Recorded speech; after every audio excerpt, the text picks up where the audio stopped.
Dapat ipakita.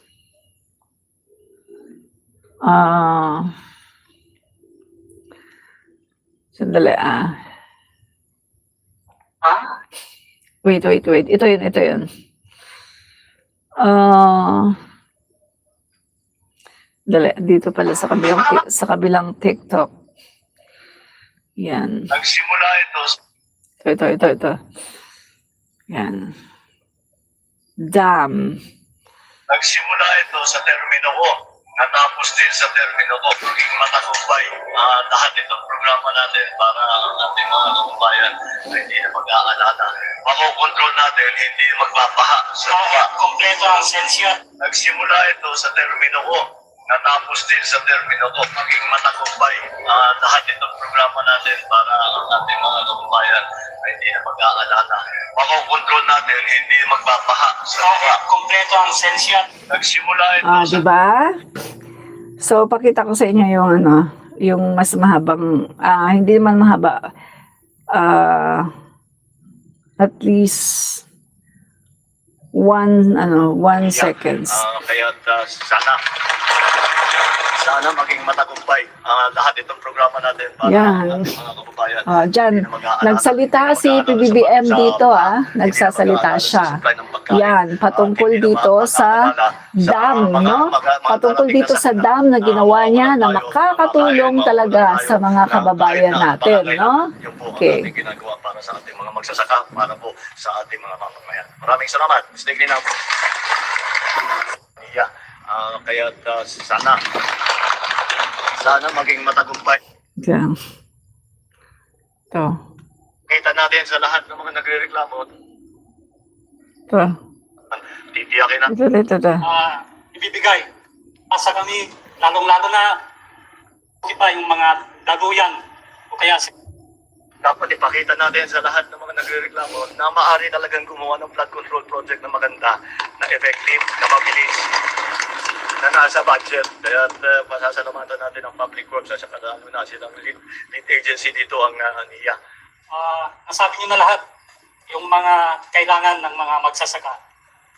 Umaasa kami, lalong-lalo na naibigay niyo na yung imbakan ng tubig sa aming barangay.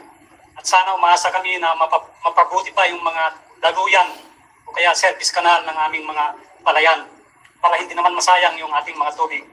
At nakasubaybay ako sa mga pinupuntahan nyo na talaga kahit kompleto ang sensya, teknolohiya, binhi, yung mga pataba, kung walang tubig, wala ring mangyayari. Kaya wala na kaming may sambit sa hanay ng mga magsasaka, mahal na Pangulo, puso naming ibibigay ang walang katapat na salita ng pasasalamat sa inyo. Yan. Diba? Walang ganyan kay Duterte. Si PBBM, ang dami nang napagawa na dams. 3 taon pa lang siya. Take note, 3 years pa lang si PBBM, ang dami na niyang napagawang dams. Walang ganyan kay Duterte. Ano lang inasikaso ni Duterte? Pagpatay ng tao. Real talk lang tayo Real talk lang, walang personalan. At ginastos ang milyon-milyon para sa mga pulis na habang ang mga Pilipino nangangamatay tayo sa gutom dahil sa COVID. Anong sabi ng mga Pilipino sa panahon ni Duterte? Hindi kami mamamatay sa COVID, mamamatay kami sa gutom. Diba? Real talk lang tayo dito. Nire-recall natin kung ano ang nangyari sa panahon ni Duterte. Inutil na Pangulo ng Pilipinas. Inutil na Pangulo ng Pilipinas. Wala siyang ginawa, kundi pagnanakaw. Na kahit ngayong pagnanakaw, inamin niya na nagnakaw siya. Biruin mo madami daw siyang nanakaw. Naubos na nga lang daw. Maniwala ka na naubos ang ninakaw niya? Hindi ako maniniwala na naubos ang ninakaw niya. Di ba? Umamin siya mismo na siya ay nagnakaw. Kaya naman siya ay naging most corrupt person of 2017. Siya yung nanalo sa lahat ng mga world leaders. Si Duterte ang nanalo. Most corrupt person in 2017. Kita mo yan? Nakakahiya, no? Nakakahiya talaga. Super nakakahiya na nagkaroon tayo ng Pangulo na katulad ni Duterte na hindi natin maipagmamalaki. Diba? Paano mo mapagmamalaki yung wala namang ginagawa kundi tsumugi ng tao? Yung mga tsuyutsugi pa, mga mahihirap, mga nasa squatter area. Kasi yun lang ang kaya niya. O, diba? So, yun ang katotohanan, no? Magnanakaw na nga, killer pa, bastos pa, erehes pa, walang Diyos, minumura ang Diyos. Nangmumulestya ng babae. Ang dami. Hiwalay sa asawa, maraming kabit, maraming girlfriend. Nakakadiri. Nakakadiri. Nakakadiri ang idolo nyo. Kriminal. Ayaw, nasa dahig na, nakakulong, kriminal. Kaya yung mga anak may dugong kriminal. Gusto niyo bang magkaroon ng Pangulo ng Pilipinas na kriminal? Hello, nagkaroon na tayo ng kriminal na Pangulo ng Pilipinas. Ayun, no, nakakulong. Huwag niyo nang dagdagan. At hindi maganda ang outcome ng isang Pangulo ng Pilipinas na kriminal. Walang alam sa ekonomiya. Walang alam sa pagpapaganda ng agriculture. Walang alam sa lahat ng bagay. Puro lang pagtsugi ng tao. Diba? Opo, karma. Karma talaga, no? Dapat nga dyan mabubulok na sa kulungan. Karma sa kanya. Tama, may dugong kriminal. O, diba? Yung mga anak may dugong kriminal. Kaya kita mo Sara Duterte, nag-hire ng assassin, magpapatsugi ng tao. Si PBBM, kita mo yung mindset niya, si PBBM mo. I-imagine niya, ginilitan niya ng leeg. Tapos, hinukay ang bangkay, no? Huhukay ng bangkay ni Apo Lakay patapon sa West Philippine Sea. Tingnan mo yan, utak kriminal. Hindi naman tayo magtataka kasi yung tatayo, nakakulong sa dahig. May dugong kriminal. Diba? Hindi tayo magtataka. Kaya mga Pilipino, wag na kayong bumoto ng mga taong kriminal. At talagang masasabi ko sa inyo, grabe ang mangyayari sa bayan natin. Hindi tayo ibibless. Yung bansa natin, hindi ibibless ng Diyos. Kapag boboto kayo sa isang tao, sa isang presidente, presidential candidate na may dugong kriminal. Diba? Nandun na sa dahig, nakakulong. Mga anak, ganun din. Tingnan mo nga si Pulong, may hawak na knife. Tapos ginaganon-ganon, ini-stab-stab niya dun sa doon sa, ano tawag doon? Bugaw na lalaki. Di ba? Kriminal. May dugo silang kriminal. Kaya, hindi sila dapat mamuno sa bansang Pilipinas. Nakakatakot. Kapag nanalo yan, kita mo, galing mismo sa bibig ni Duterte, pag nanalo daw si Sara, ubos daw lahat yung mga tao na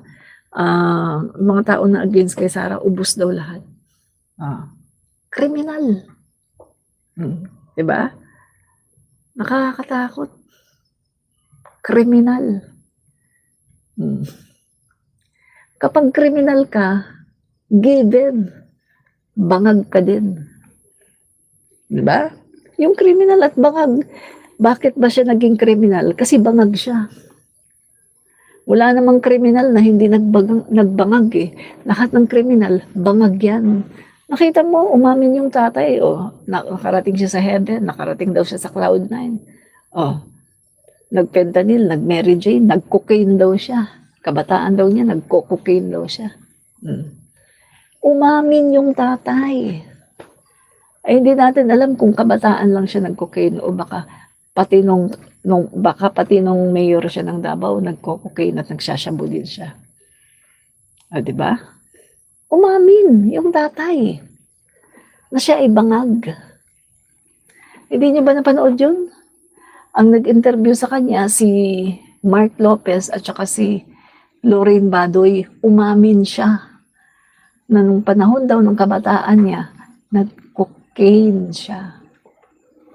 Remember, inamin din niya na law student siya, meron siyang na ganon. Kasi ginanon daw niya, dito daw, patay. Law student pa siya. Bakit niya nagawa? Kasi bangag. Oh, di ba? Bangag. Lahat ng kriminal, asahan mo, bangag yan. At yung mga bangag, nagiging kriminal yan. Yun. Bangag kasi siya. Bangag si Duterte. Kaya nandun siya ngayon sa dahig. Kasi sa kabangagan niya, sa pagiging bangag niya, hindi niya makontrol yung sarili niya.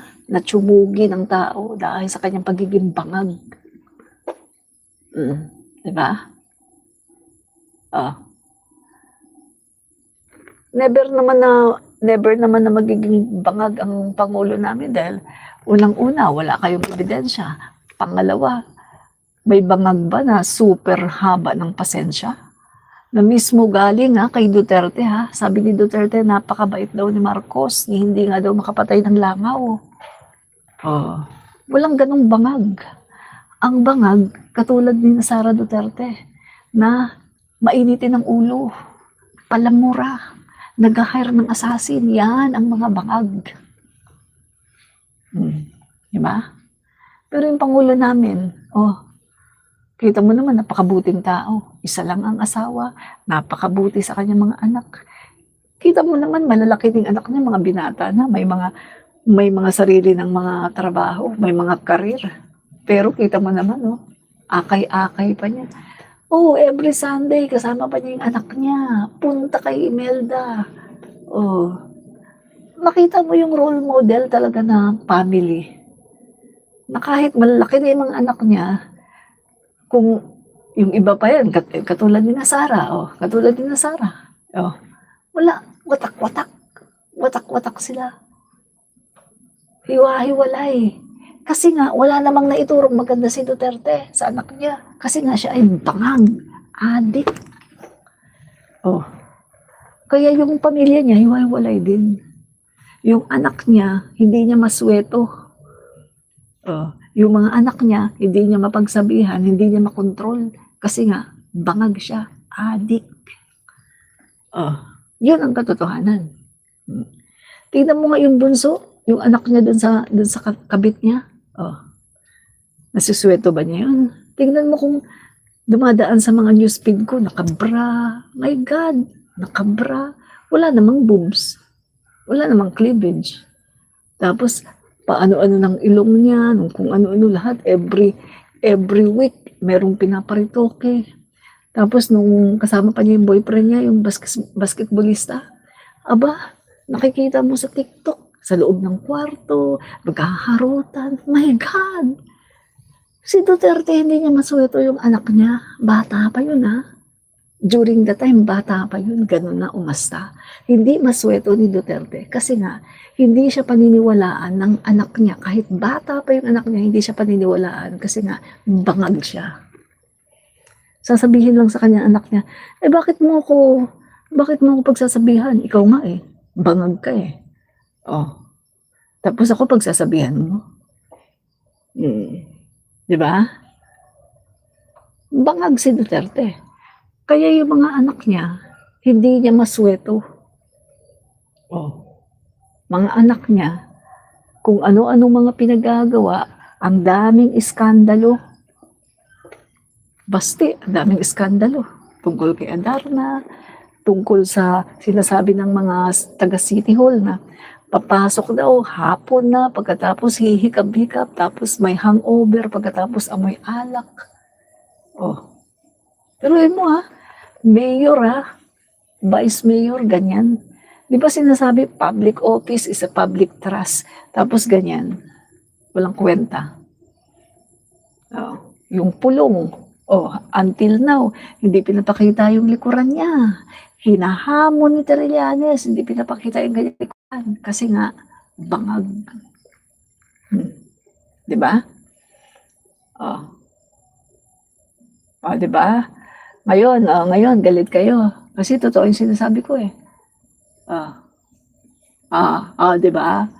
Totoo kasi yung sinasabi ko, kaya ngayon galit kayo, wala kayong wala kayong masabi.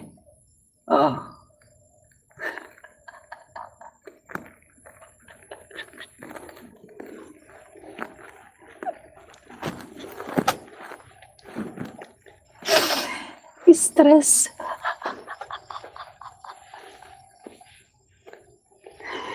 Stress.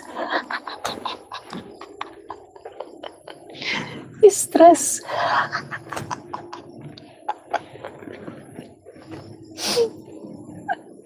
Stress.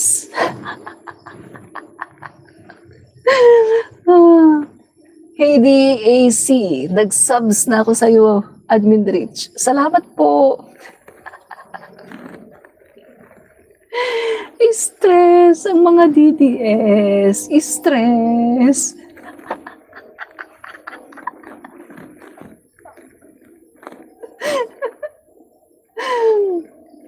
Stress ang mga DDS. Pro BBM ako. Opo, no? Salamat po. Stress na kasi mga DDS dito na nanonood sa akin, no? Super stress na sila.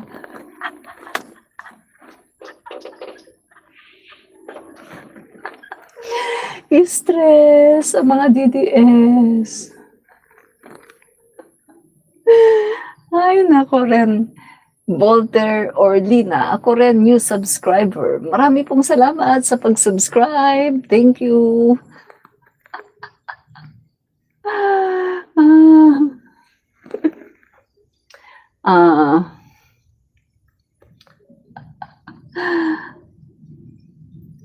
Pinatawa mo ako, sis. Marami pong salamat. Ay, nako. Carol Manzano Abrigo. Sige, madam, tawanan mo sila. Done, subscribe. Marami pong salamat sa pag-subscribe. Yan. Kasi guys, no? Yung sinasabi natin dito, katotohanan lang, no? Kaya nga, di ba yung aking tagline, fight fake news, expose the truth. Yan. Yung ginagawa natin dito, nilalabanan natin mga fake news, yung mga pinapakalat ng mga DDS na mga mali, yan nilalabanan natin at ine-expose natin yung katotohanan. Di ba? So ngayon, anong in-expose natin? Yung kasinungalingan ni Sarah. Yung sinabi niya na never daw niyang sinabi na BBM resign. O ano nangyari? Napahiya. Pahiya siya. Kasi ang dami kong video na siya ay nananawagan ng resignation ni PBBM. Diba? So, wala siyang kawala dyan. Ay, naku, viral na pala yan, guys, no? Pinost ko sa aking Facebook, viral na pala, no? Tignan natin. Check ko nga yung aking post na yan, no? Viral na siya eh. Pag-check ko kanina, uy, ang dami nang nag-like, no? Ang dami nang nag-like, tapos ang daming comment. Yan. Yun, no? Uy, plus 1K, nako. Plus 1K ang like. Nakalagay lang siya eh, plus 1K. So, ibig sabihin, baka ano to, no? Baka nasa 3K or ano, no? Tapos, 246 shares. Tapos,